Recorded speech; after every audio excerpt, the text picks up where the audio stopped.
Welcome students, hope you are doing good.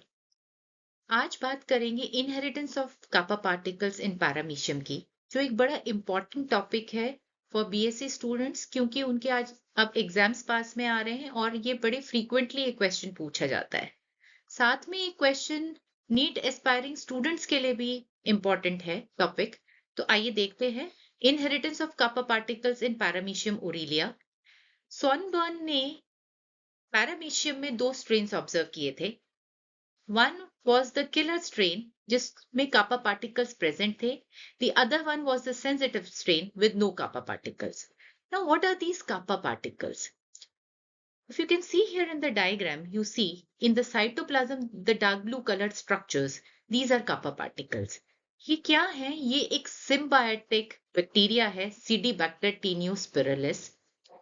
And these kappa particles, these are the expression product of these extra chromosomal DNA which is present in this bacteria. इस bacteria में जो DNA है उसका translation product है ये kappa particles which are present in the cytoplasm. Further, ये जो kappa particles का मेंटेनेंस है साइटोप्लाज्म में, it is under the control of nuclear genome. Nucleus के अंदर द डोमिनेंट जीन के या तो वो होमोजाइगस कंडीशन में प्रेजेंट हो या फिर हेट्रोजाइगस कंडीशन में प्रेजेंट हो, तो it can maintain these kappa particles in the cytoplasm. Again important points यहां ध्यान देने वाली बात है। एक पैरामीशियम के स्ट्रेन को किलर स्ट्रेन कहने के लिए दो इंपॉर्टेंट प्री रिक्विजिट्स हैं। फर्स्ट, उसके साइटोप्लाज्म में कापा पार्टिकल्स का होना। दूसरी बात, उसका nuclear genome should have a dominant gene K, which can be in the homozygous condition or in the heterozygous condition. ये दोनों कंडीशंस अगर हैं तो स्ट्रेन होता है किलर स्ट्रेन। अगर साइटोप्लाज्म में कापा पार्टिकल्स भी नहीं है और इनको मेंटेन करने के लिए अगर जीन डोमिनेंट फॉर्म में नहीं है, वो होमोजाइगस रिसेसिव फॉर्म में है, तो जो पैरामीशियम का strain will behave as a sensitive strain. Right? Now, if we see how these kappa particles they behave, ये kappa particles एक टॉक्सिन सिक्रीट करते हैं पैरामिसिन, जो कि इस स्ट्रेन को किलर प्रॉपर्टीज देता है। फेस कॉन्ट्रास्ट माइक्रोस्कोप से ये देखा गया कि along with these kappa particles cytoplasm में एक और प्रोटीनेशियस बॉडी प्रेजेंट है in the coiled form, which is called as R bodies. ये आर बॉडीज क्या करती हैं? ये एक डिलीवरी सिस्टम का काम करती हैं। जब कापा पार्टिकल्स किलर स्ट्रेन से एक्सटर्नल मीडियम में रिलीज होते हैं, तो ये आर बॉडीज इन कापा पार्टिकल्स को सेंसिटिव स्ट्रेन में एंडोसाइटोसिस से अपटेक कराती हैं। In the sensitive strain, the kappa particles along with the R bodies, they are taken in a food vacuole. Now in the food vacuole ये R bodies जो coiled form में है, ये अनकॉइल हो जाती हैं, ये अनफोल्ड हो जाती हैं। तो अनफोल्डिंग की वजह से फूड वैक्यूल की मेम्ब्रेन रप्चर होती है, जिसकी वजह से कापा पार्टिकल्स भी रप्चर होते हैं और उनके अंदर से टॉक्सिन रिलीज होता है पैरामिसिन, जो कि इस सेंसिटिव स्ट्रेन को किल कर देता है। यहां पर एक बात ध्यान देने वाली बात है कि किलर स्ट्रेन में minimum number of kappa particles which should be present should be 400 और मोर। अगर 400 से कम कापा पार्टिकल्स हैं तो that strain can not be a killer strain. अब हम सब्सिक्वेंट स्लाइड्स में देखेंगे कि जब किलर और सेंसिटिव को हम कॉन्जुगेट कराते हैं तो क्या इसका रिजल्ट निकलता है। यहाँ पे अगेन स्ट्रेस देने वाली बात है कि नेचुरल कंडीशंस में you can never conjugate a killer strain with a sensitive strain। कभी भी conjugation नहीं होता, क्योंकि sensitive strain instantly kill हो जाता है because of the paramycin released by the killer strain।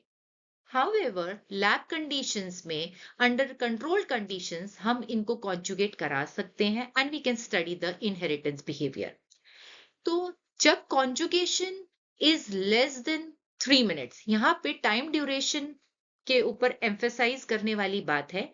जब कॉन्जुगेशन एक बहुत ब्रीफ पीरियड के लिए हुआ, which is less than 3 minutes, तो किलर और सेंसिटिव स्ट्रेन के अंदर आप देख सकते हैं यहाँ पे न्यूक्लियर एक्सचेंज होगा, but there will be no cytoplasmic exchange.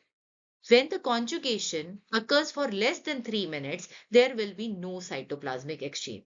As a result, जो X conjugate cells बनेंगे, they will be heterozygous for the K gene. However, इसके अंदर killer particles retain हुए, capital K gene heterozygous state में है, दोनों requirements यहाँ पे fulfill हो रही हैं, तो ये जो X conjugate है, it will be killer. अगर हम इस एक्स कॉन्जुगेंट को स्टडी करेंगे तो यहां पर के जीन हेट्रोजाइगस फॉर्म में है, कैपिटल के जीन जरूर है, बट साइटोप्लाज्म में यहाँ पे कापा पार्टिकल्स नहीं है. एक रिक्वायरमेंट फुलफिल हो रही है, एक रिक्वायरमेंट फुलफिल नहीं हो रही, तो ये स्ट्रेन हमारा सेंसिटिव रहेगा. अब जब इनमें ऑटोगेमी होगी, which is a asexual method of reproduction, it maintains the homozygosity of the gametes. तो हम देखेंगे जब किलर स्ट्रेन में ऑटोगेमी हुई, it becomes homozygous for the dominant K gene and it becomes homozygous for the recessive gene. यहाँ पे दोनों के अंदर किलर पार्टिकल्स, इस केस में भी किलर पार्टिकल्स आए, किलर पार्टिकल्स मेंटेन हो पा रहे हैं के जीन से, ठीक है, तो this strain will be killer strain. एक और चीज यहाँ पे एम्फेसाइज करने वाली बात है कि जो ये किलर कापा पार्टिकल्स हैं, जब पैरामीशियम डिवाइड करता है इनटू इट्स डॉटर सेल्स, तो ये कापा पार्टिकल्स डिवाइड करते हैं बाय फिजन, राइट. इनका सिर्फ जो न्यूक्लियर जीन है, ये सिर्फ इनको साइटोप्लाज्म में मेंटेन करती है. The nuclear gene is not responsible for the multiplication of kappa particles. ये पॉइंट बहुत इंपॉर्टेंटली समझने वाली बात है कि कापा पार्टिकल्स को साइटोप्लाज्म में मेंटेन करना, होल्ड करना न्यूक्लियर जीनोम का फंक्शन है. It does not help in the multiplication of kappa particles, right. अब अगर हम इस स्ट्रेन को देखेंगे, ऑटोगेमी से ये जो स्ट्रेन बना, it is homozygous recessive for K gene. तो यहाँ पे कापा पार्टिकल्स आए जरूर initially, but there was not a dominant gene to maintain those kappa particles. Kappa particles कम नंबर में आए because they were divided between the two cells and it couldn't be maintained by the gene, right? So this subsequently strain became sensitive.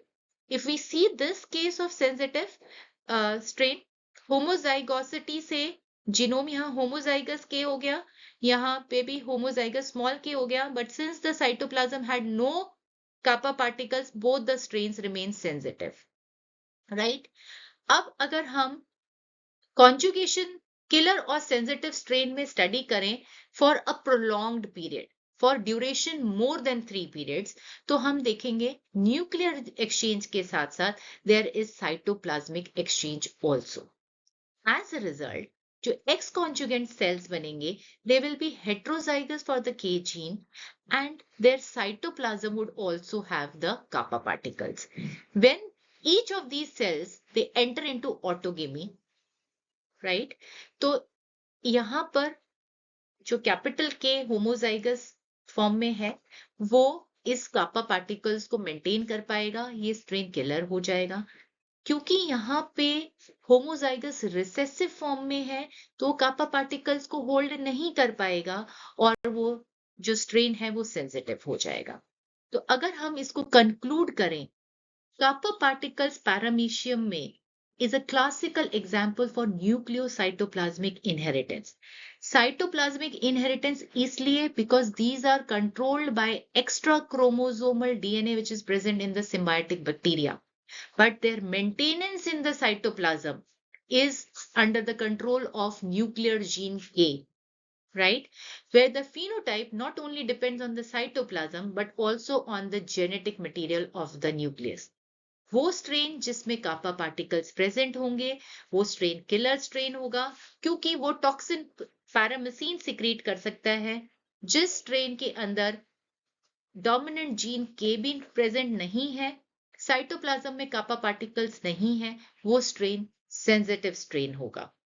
I hope this is clear to all of you. Thank you and may God bless you all.